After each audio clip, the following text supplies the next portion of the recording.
Nag-uusap lang kami. Ano pinag-usapan niyo? Sorry. Shaira, I'm really sorry. Sana to pa rin yung pangako mo sa akin. Please. Please.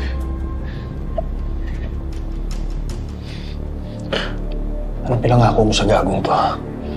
Franco, huwag kang maniwala dyan. Anong sinasabi mo? Wala akong pinapangako sa kanya. Niloloko ka lang niya.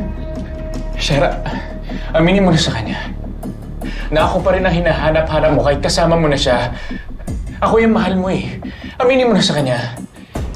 Ang kapal na mukha mo, manahimik ka nga!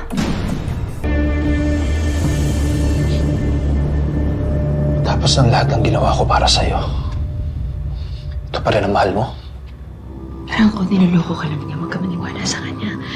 Wala kami ibang pinag-uusapan kung hindi anak ko lang. At paano ako maniniwala sa'yo? Dahil mahal kita. Sinisira lang nila tayo kasi alam nilang malakas tayong dalawa. Ha? Aminin mo na sa kanya. Lahat ng to pinlano mo para makuha mo lang ulit ako.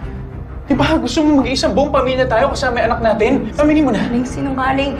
Sinungaling! Hindi totoo yun. Love, hindi totoo yun. Huwag ka maniwala sa kanya. Franco? Pare, ginagamit ka lang yan. Ginagamit ka lang yan para makaganti sa aming lahat. Tingnan mo siya.